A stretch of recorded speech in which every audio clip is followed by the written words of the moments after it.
Welcome to Breadboarding. In the previous two videos we have laid out these buffer and latch chips for the data bus and the address bus for our Intel 386 based breadboard PC.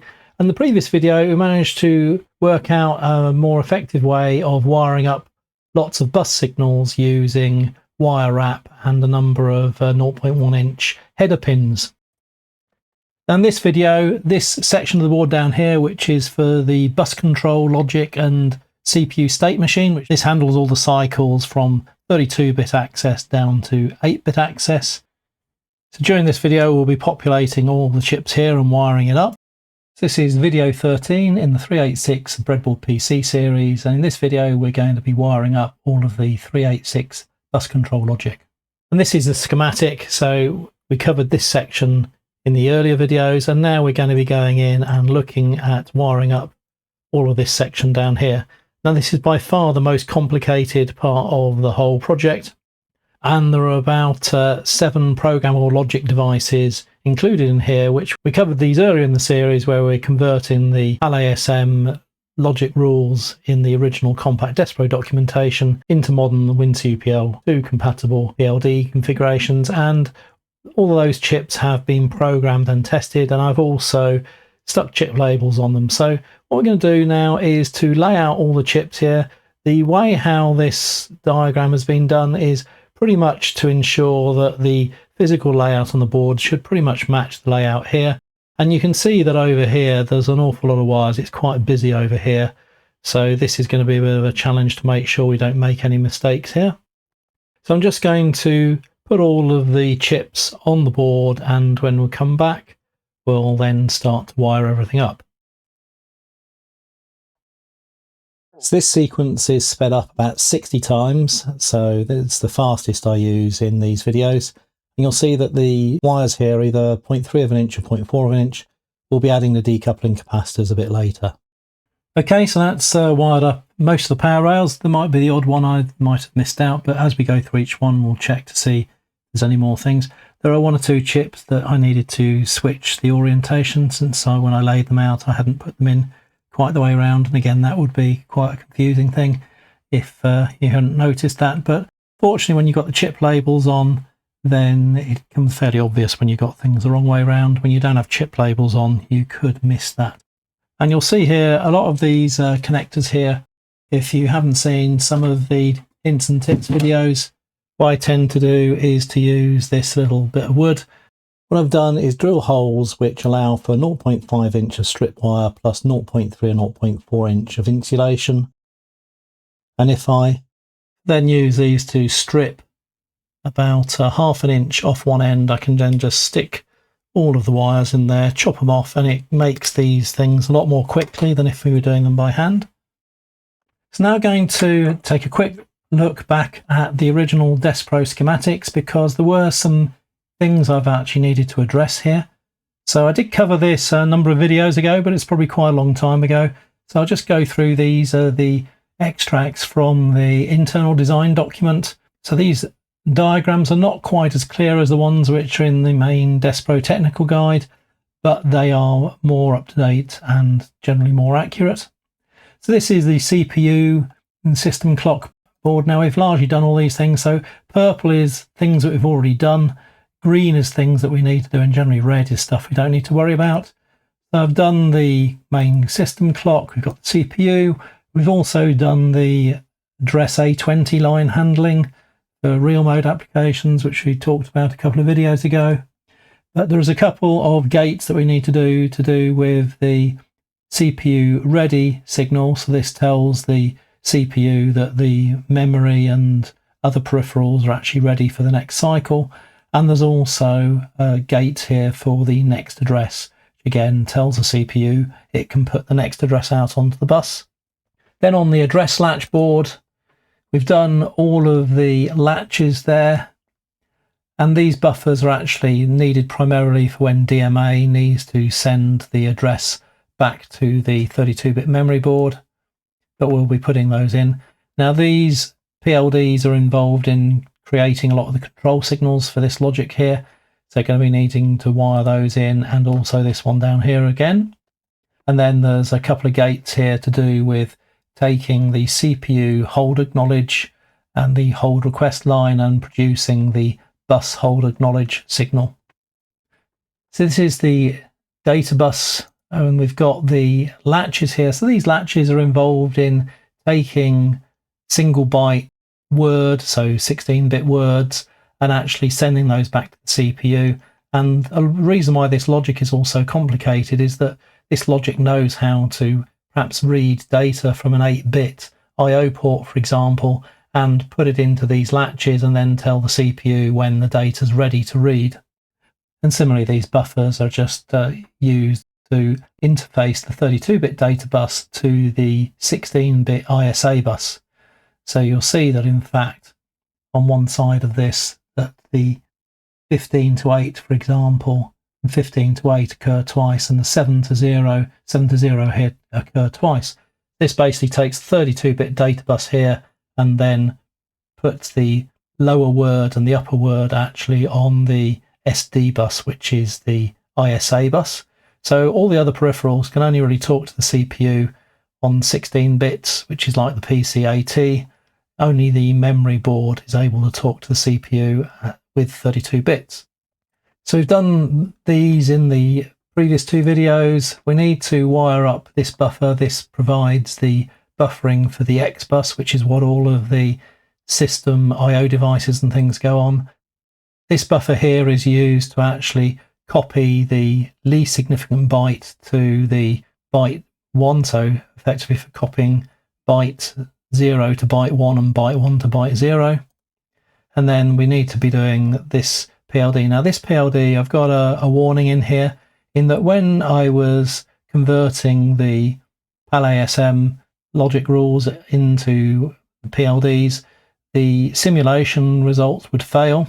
And the reason was that the LM16 output was unstable in the testing. And so what I had to do is to reorganize things a bit. So the pins in the schematic will be different from the pins that appear in this diagram here. So anyone that's ever trying to reproduce this, just be aware that the PLD in the form that I've actually got online in GitHub is actually referring to the new layout. And the PLD includes a description of what's gone on there. So note the changes were required to LM16 to avoid unstable output errors in the simulation. So the inverted LM16 is now changed to be registered. So this means now that this mode that this PLD works in now is using the clock signal. So I've had to put the bus address latch enable on pin 1 as a clock, and now the value in LM16 is now actually clocked using this. So this is something we need to be aware of when we come to test, because it isn't as standard as the original DeskPro. And we also, because we're running this in registered mode, we now need to have an output enable term here as well, although we don't actually use it. I think, in fact, unusually I'd set this at active high. This will need to be wired active high. And you can see here that we've got the original pin. So pin 1 was M16, now it's bus address latch enable. And you can see that originally pin 9 was address latch enable, now it's M16. And pin 11 was hold acknowledge, and now that's output enable. Therefore, we've had to move hold acknowledge up to pin 19. So it shouldn't make any significant difference, but if you were making a PCB, for example, and you're relying on the original diagram, this would cause you trouble. So that's really the differences between this diagram here and the schematic as well. So I have put a note in here as well. And again, this is the pin 1 is actually down the bottom here to make the layout easier. And you can see we've got the bus address latch enable as the clock. Pin 19 is hold acknowledge. Output enable is now wired, in fact, to 5 volts. And M16 has actually been moved from pin 1 down to pin 9. Then these other two PLDs, you can see there's a lot of signals coming in and out to these, so this is going to be really quite complicated to wire up. And there is a single buffer here, so this is for the numeric coprocessor, and I'm not including the numeric coprocessor, so we don't have to worry about that one there. And then this is the state machine, so this is the thing that actually works out all the different cycles for the different byte widths, so whether we're dealing with 32-bit, 16-bit or 8-bit data. and the rules around here are really quite complicated. So we're trying to keep this as close to the original design as possible, so we don't really have any challenges trying to decipher any mistakes that are going on there. So working out how to start here is takes a little bit of thought, and what I was thinking I was going to do, due to the complexity of all this lot around here, there are some lines that come from over this side over to here. So what I thought, it might be easier to start by wiring up these chips here, and these ones down here are relatively straightforward, and then we'll wire up this one, and then we'll really then work our way over to the right hand side here. In particular, you can see there's some really busy areas between these two chips here and these two chips here, and up and down here these signals here are coming down here, and the various CPU control signals are also coming down here as well. So I think we're going to need to wire in the signals from the CPU coming down here first, so they can be on the bottom, and then all the other things which are going to be jumping around are actually going to come in a bit later. So you're going to start fairly simply over here, and one of the other things we're going to need to do is to do some wire wrap cables. So you'll see here that SD7 here is connected to these two sides here, and then needs to be connected up to this pin here, and is also connected up this here. So what we'll be doing is creating a wire wrap connector to plug in probably on this side over here, to then wire up to here, and then also need to do another wire wrap connector down here, and that will probably then need to connect from here up to this row up here. So we'll be needing to do those connectors as well. I probably won't be recording creating the wire wrap connectors because I did that in the previous video, but I will just sort of show them being plugged in. So we're going to need to wire up these pins together first, and then put in the header plugs for the SD 0 to 7 to go up to here, and the SD 8 up to 15 to go up to there. And then I'll wire those up off camera, and I'll move the camera to focus in on this area of the board as well. So just going to wire together the SD0 to SD7 lines, and these are the control signals. Where I haven't got something to plug them into, I've made some labels to stick in like little flags. Let's just put the labels in there, and then we'll just wire in those control lines and our wire wrap connectors to the top there. Now we need to wire up the next address to the CPU and the ready signal to the CPU, and these two gates basically just bring in data from the memory board and from the main board. We just feed those into the CPU there with some markers there, since we don't have the wires to plug those in yet. So now we're going to do the hold acknowledge and the hold. So the hold acknowledges when the CPU says that it's given up the bus for DMA. We're just going to wire in those to the gates down there. Take some of the resistors out of there for the moment. Just wiring those into the lower gates. And again, we'll put the indicators in there. So now we're going to wire up these two flip-flops and the PLD. So we've got some hold signal coming down from the CPU, and the wait is from the no wait state signal coming in there. We've also got the clock, and we're sending the IO write delayed over to the PLD there. Just put in some other flags for the signals we don't have yet. Wire in the IO write X.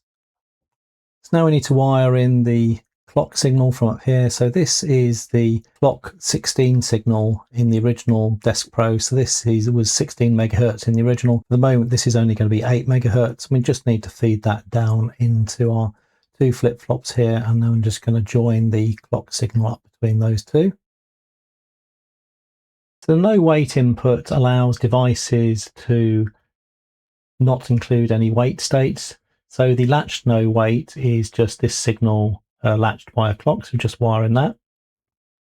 Okay, so now we're going to wire up this programmable logic device here. So this is responsible for the copy buffer to copy the high byte to the low byte, low byte to high byte. We've already connected those two signals up already.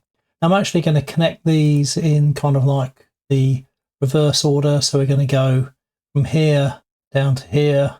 This one's already been connected. Then we're just going to go across to this chip over here. Now, although we've got this global connector here, there's going to be wires plugged into here going over to here. So I don't think I'll need to put any labels on these ones. And then the right as well. Then we've got IO16 goes up to here. Bus address latch enable, I'm going to put a label on for the moment because the wiring goes all the way over to the other side here. Then we're going to make our way up for the bus hold acknowledge, which we'd wired in previously, so that just needs to go up to there. The latched memory 16 needs to go up to this one as well, where the IO16 is going. Then XA0 will just have a label for the moment because we haven't got the X bus wired up yet. The bus high enable needs to go over to this chip over here, and again we won't worry about wiring it up to here because we'll be wiring all those in the fullness of time.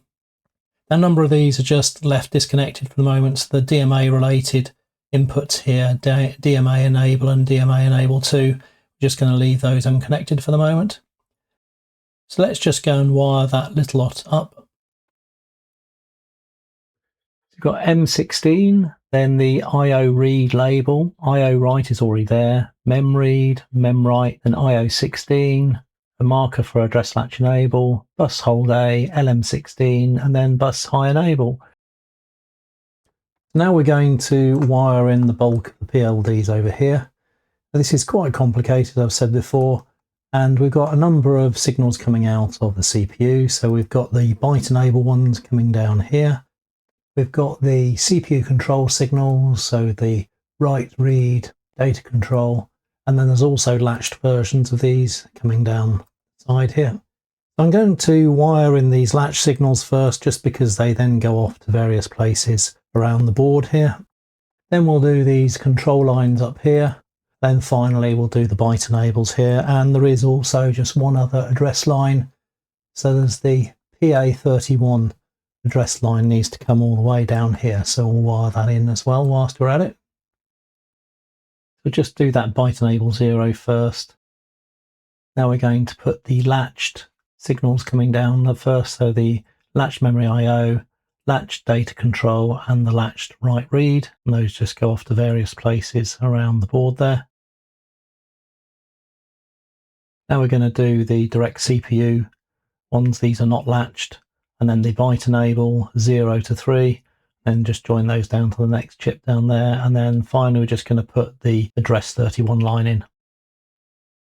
Okay, so now we're going to start connecting up some of these other chips, and we're going to actually start from this one, and this one, and where we've got connections going off to these other ones over here, we'll put those in at the moment. Some of these bus connections here will wait until a bit later on to connect up. So I'm going to go through, starting from the top here. So you've got things like the hold acknowledge going off the CPU there. We've already done the latched write read, but we've got the command, which is going to a number of the chips there. The CX16 is going to a couple here. Bus high enable again comes down here.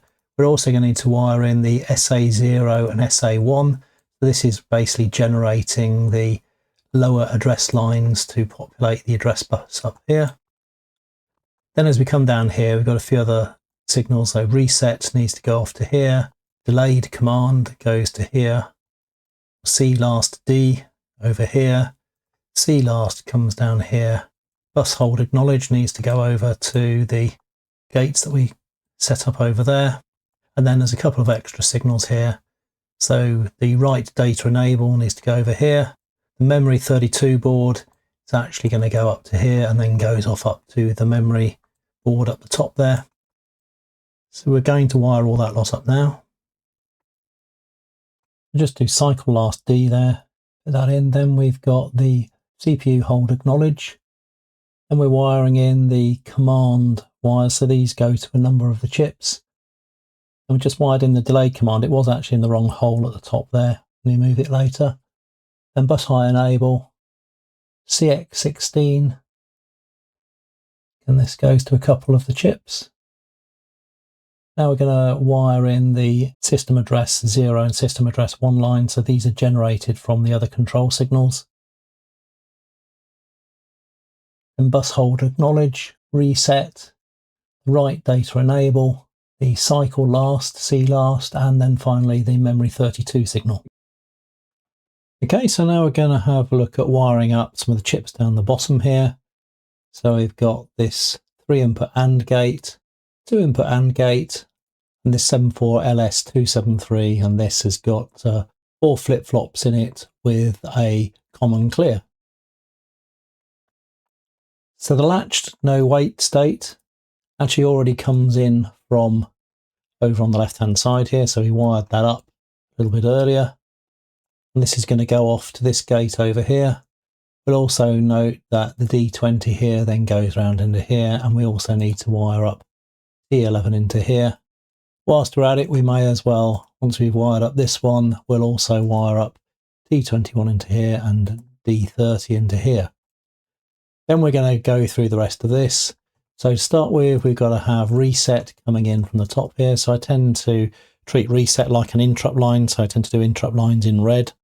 And then there are a number of the T0, T01 and T10 coming from the top here down to here. So we're going to wire in these 3 sets of signals down to here. And then there's also a couple of these also go up to here. So you can see that we've got T0 and T10 also go up here, so we'll wire those in at the same time.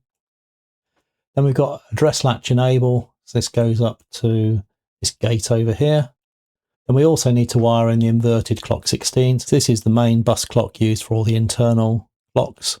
You'll see we've already connected that over here, and I probably will just connect this up down here just because to connect it direct up there, there's an awful lot of signals going across here, and I suspect that the clock might get interfered with some of the other signals. So we'll try and keep it out of the way.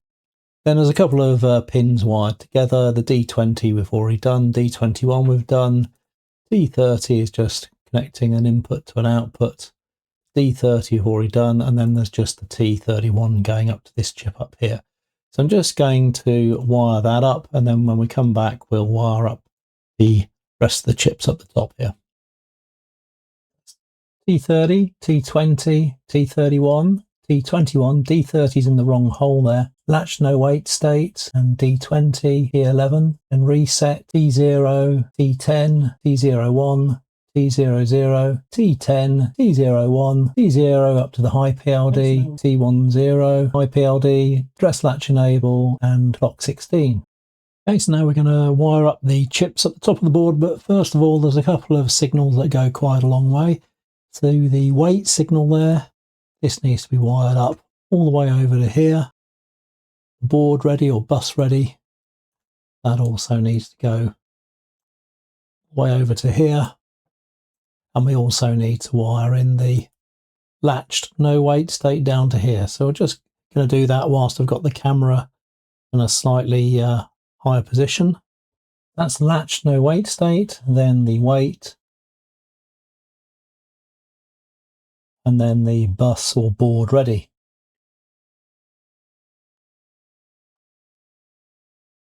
Okay, so for this chip, all these lines have already been done a little bit earlier. M16 was done previously. We've just done wait and latched no wait state. Latched memory IO has already been done as of CX16. C last. We do need to wire in my cycle. So my cycle means that the board here, rather than the 32-bit memory board, is handling the current request. And we also need to plug in clock 16 down to the bottom here. And then down the bottom here, we've already done this one, and that one. Command has already been wired in previously when we were wiring the control signals in. The right data enable has already been wired in there. So we just have the bus clock, address latch enable, the reset has already been wired in. So there's only a couple more signals we need to do there, so we'll just wire those in now. I'll just move the camera down to focus on that area of the board. This is my cycle. Then we have clock 16, bus clock there, just wiring up the address latch enable wiring. So this is going to go off to number places where we had those little flags there. Now we need to wire in a few more of the signals for these last few chips up here. So this one, and this one. So we need to wire in the clock for this chip. This actually comes directly from the output here. It's known as Z clock 16. in the original DeskPro. We also need the CPU address strobe, so this comes direct from the CPU output here. Then over here, there are a number of signals that come out of here. So this is the S memory read and S memory write. Now these are only active for the lower 1 megabyte of memory, and in fact, the signal for this comes from the PLD used for the BIOS EPROM, which we haven't got yet. So for the moment, this will just be wired. Probably default to low for the moment. And what happens is we take the IO write, the IO read out of here, and then the memory read and the memory write come out of here as well. And then they go through this buffer. And when the low enable is low, then in fact, these two outputs reflect exactly what's in here. And when that is high, then in fact, these go free state.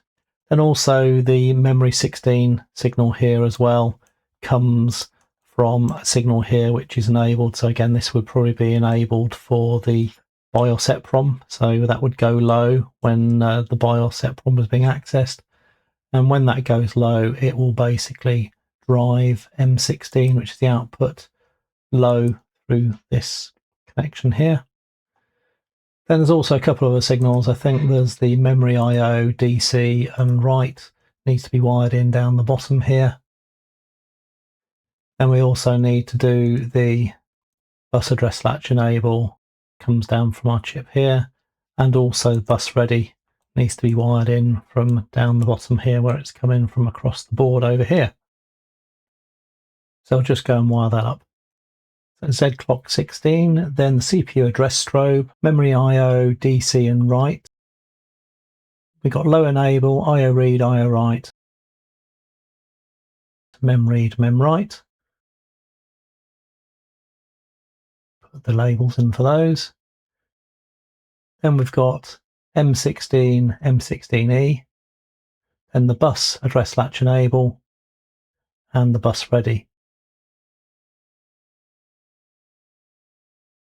Okay, so I've now pretty much finished wiring up everything here. So where I've been plugging in a few signals here, I've taken out some of the labels here, the little flags that we've got, but there are a number of connections here that I still have to make.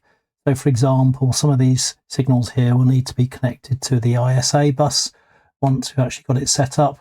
And there are a couple of signals that I've run out of this blue wire, unfortunately. I've got some on order, but there's a couple of links going over here. So the LOE here to LOE there, and a few other bits here. I've actually need some more blue wire before I can actually do this.